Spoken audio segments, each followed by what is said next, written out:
Hello, my name is Robbie. On here, I'm Templar Knight.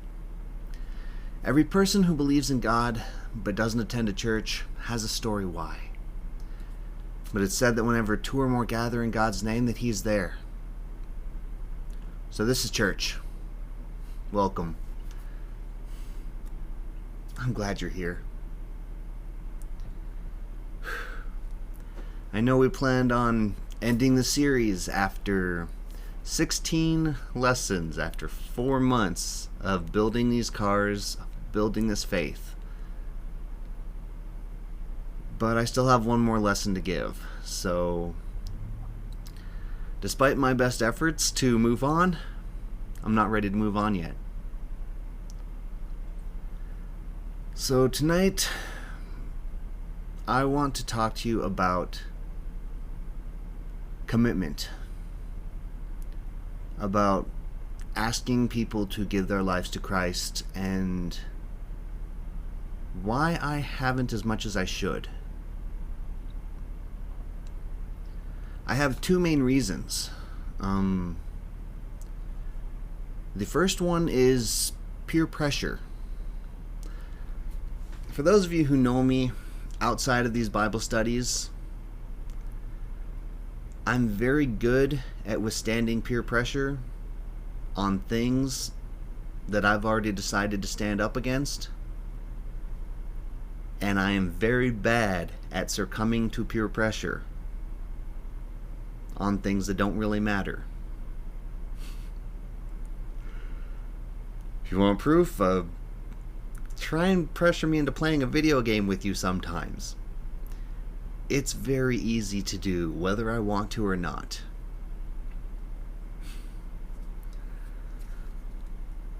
I was one of those kids growing up where my mom would always be, "Well, Robbie, if everyone went and jumped off a bridge, would you jump off the bridge too?" "Well, how high is the bridge?" "That's not the point." "Well, kind of. I mean..." Anyway, I was that kid who wanted to fit in, so if the people I was with were doing something, unless it was like really bad or something that I already knew I shouldn't be doing, I was probably in the group, just going along. Because I was very, I suppose the phrase would be, I was very bad at succumbing to peer pressure. And when that comes to asking people to invite the Lord into their hearts, to invite Jesus into their lives, I don't want to pressure people to do that. I don't want anyone to feel any extra push that, well, maybe if I just say, okay, yeah, I'll get this guy off my back. I don't want to pressure you. I don't want to guilt trip you. Me personally, I would love it if you did. If it was a decision you made, but I want it to be your decision. And I decided that back with my very first ministry, when I was working at church camp. I often sat around the campfires and just tended to the grounds, and I'd sit around and try and play guitar and do little simple things, but I observed these camps. And year after year, I kept seeing the same kids come back every year. And there was a handful of them. For lack of a better term, I'm going to call them the woo girls. Woo! They were those girls. And every year, the same group comes to camp. Whether it be 6th grade, 7th grade, 8th grade, as they're moving their way up, all the way through high school, I got to watch these kids grow up for 1 week a year. And the goal at church camp is to get these kids to give their lives to God. To get them to commit themselves, to get them to live a righteous life. That was the goal. So every year, the very last night at camp, everyone sits around the campfire. And the dean comes up and he gives this great heartfelt speech. And he asks everyone, who wants to come forward and dedicate their lives to Christ tonight? And most of the crowd stand up and they do their crying and it's a big emotional thing and it's very moving. And a few of them will share with the group. And the one thing that always baffled me was there was always the same group of kids when I was struggling with drinking and smoking and marijuana, and I've been sexually active, and I'm rude to my parents, and I do this and that and the other. But here at camp, I gave my life to Christ, and life's gonna change. And everyone be so happy for him. They show up next year. Same night, last night of the year. Who wants to give their life to Christ? And everyone gets up.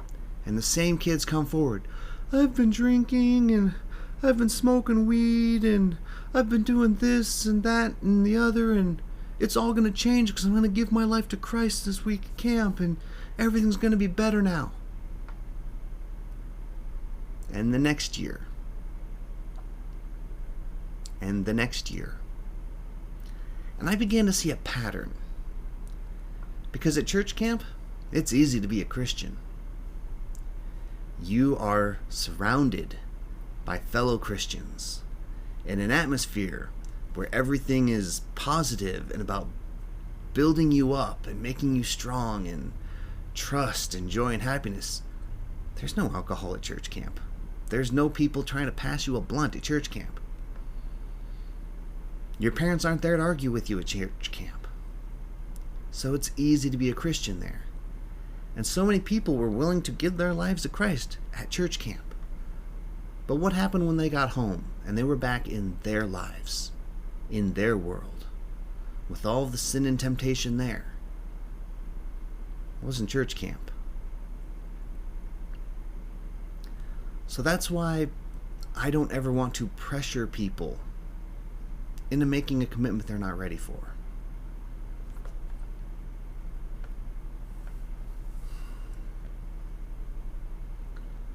Secondly,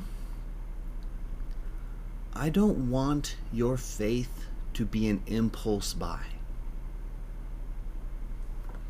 Prime example, you guys ever had those people come knocking door to door trying to sell you that bottle of cleaning fluid? Did you guys ever get that? I had that once. Guy knocks on my door and he's got this bottle of spray and it's supposed to clean everything. It's supposed to be amazing. And he takes me out, and I'm always willing to listen to people's spiel, so I let him do his talk, and he takes me out and he sprays one of the headlights on the car and he gets it all cleaned off, and it works. It's a really good product. It cleaned really well.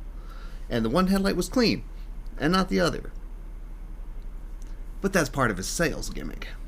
So after he shows me how great this product is and how wonderful it is, he convinces me, yeah, this is a great cleaner.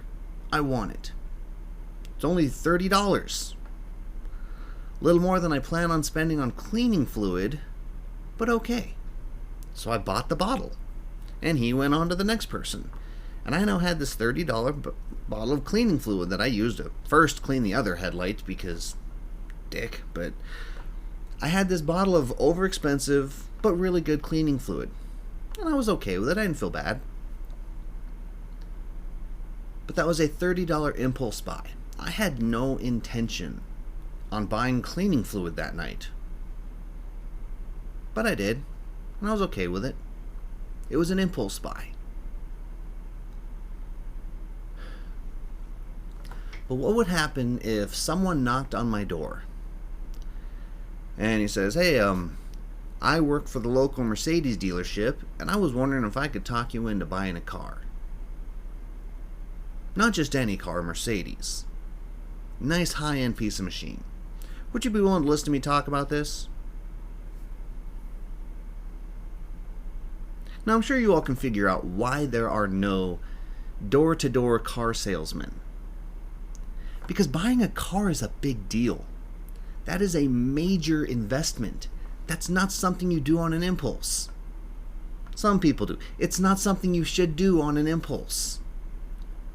Buying a car is something you need to spend time and think about and plan. Check your finances. Can I afford this machine? Is this machine even something I want?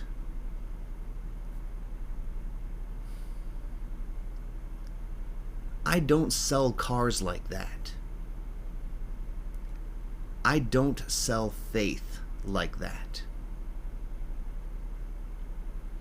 If I'm out and I want to sell people a car, if I want to get people a faith, I do not want it to be an impulse buy, something they would regret later.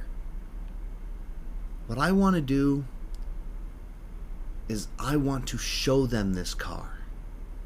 I want them to see it. I'm going to advertise. I'm going to drive it around. I want people to see this faith and what it can do.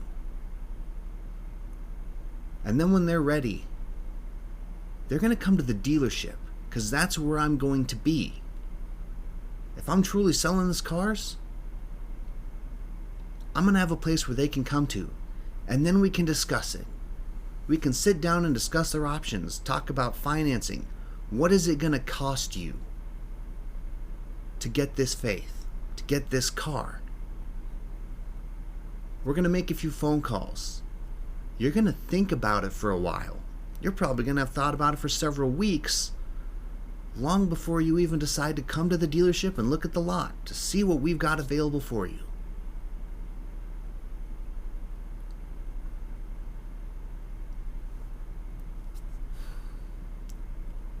I'm not selling bottles of cleaning fluid here.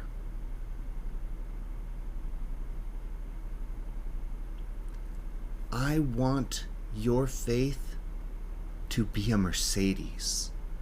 I want it to be a huge investment in your life.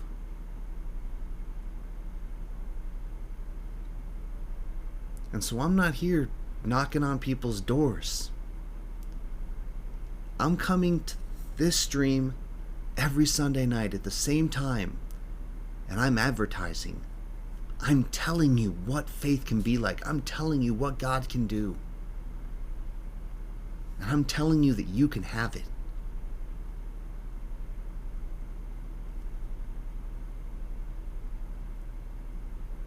And I'm expecting you to make that decision.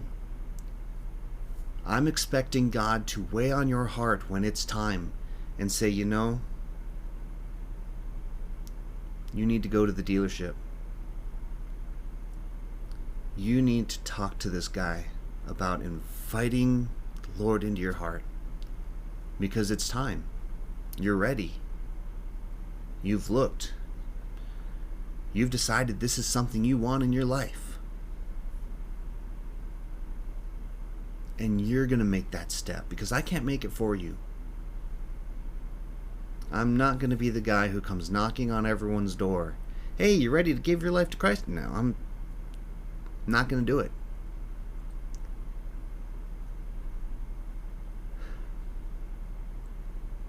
Having faith, a real faith, is so powerful and so personal that you've got to decide.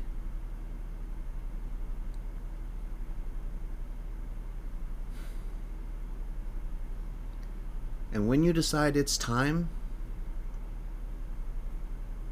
I'm right here. I'm on Discord, I'm on Facebook. You can direct message me. But more importantly, there are plenty of other people out there too. I'm not the only person selling faith right now. I'm not the only person trying to hook you up with God. You probably know a handful of them. And every single one of them, if you asked, would walk you through it. Would help you pray. Help you talk to God. They'd make that connection for you.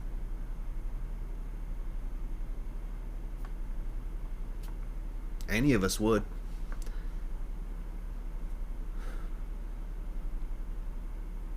But it has to be your decision. And I'm sorry if I'm coming off a little harsh tonight. But I'm not selling impulse faith.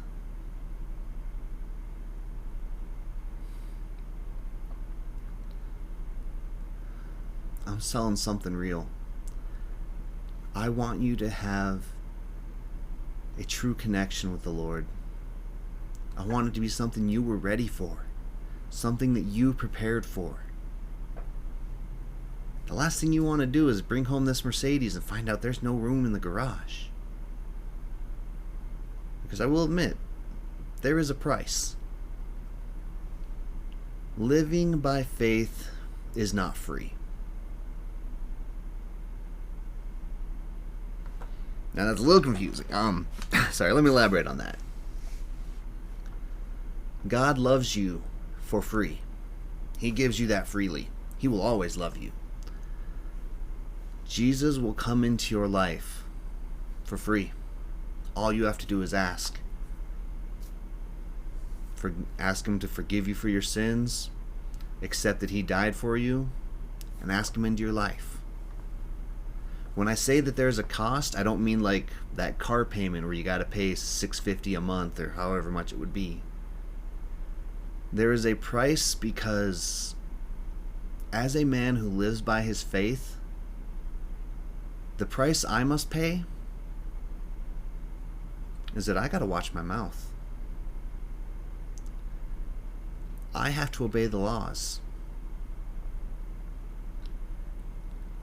Because of the position I've put myself in and the faith that I choose to have, I have to walk a more strict path.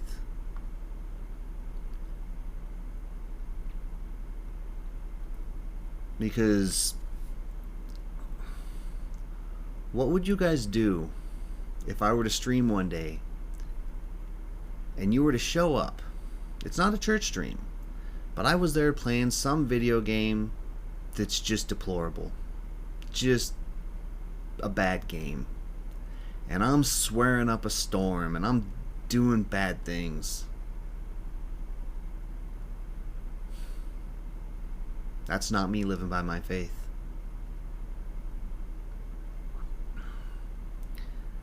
Heck, just last Friday, I was debating if I regretted my decisions or not. Friday nights, I watch my streamer. Friday nights are for drinking with Jay. Now, I'm a grown man. I can legally drink. So I do. Never too much. But sometimes I get close to that border. And Friday, instead of just sitting back, having fun, typing on the keys, talking, I ended up going and playing some games with some friends. And to be fair, I had a little more than I usually would have. No, I wasn't bad. I wasn't being belligerent. I was just silly. I was at that silly stage of drinking. Nothing bad. I mean, I wasn't going nowhere. I had nowhere to drive. The wife was home in case anything was needed, but it was okay to do some drinking. But when I got done, I almost felt bad. I felt that I had let everyone down by drinking to a point where I was silly. Because I'm the pastor. I'm the guy who does the Bible studies. I shouldn't drink. I shouldn't get drunk. And I was pushing the line a little on Friday.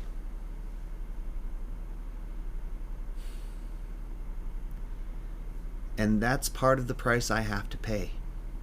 To know that I want to have a few more and get to that stage of just having a really good time and having just being messy. But I never have. I've never drank to that point where I got bad. Because I have to live my life differently. That's what my faith costs me. I'm not supposed to listen to a lot of the music that I really enjoy. Because if I listen to it too much, it impacts me. That's part of the price I pay. That's what my faith costs me. So when I say that it's a major commitment, it's a major commitment. Which is why it's not one that I take lightly.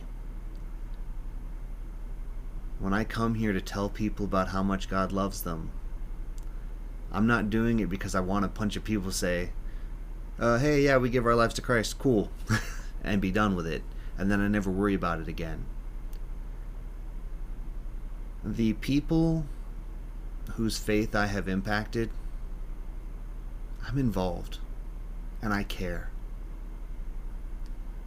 And I'm an active part of their life. Because it's a major commitment to me. In my eyes, it matters.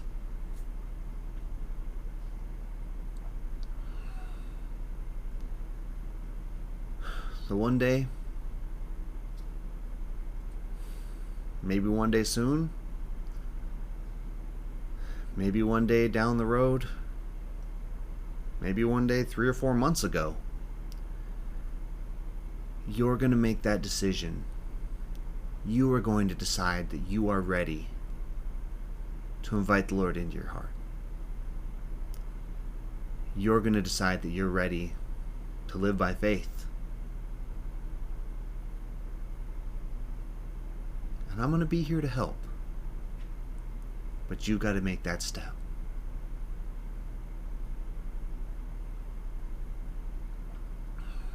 And once you've made that step, I'm going to be here for you. I'm going to be your support team. I'm going to be your pit crew. I'm going to be ready to help. Because that's what I can do.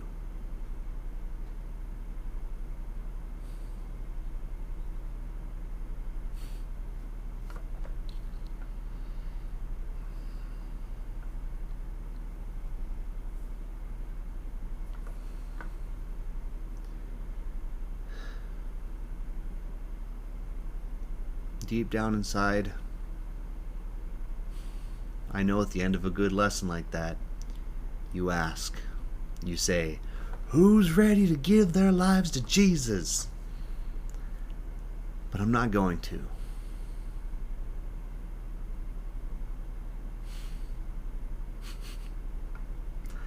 I'm not going to.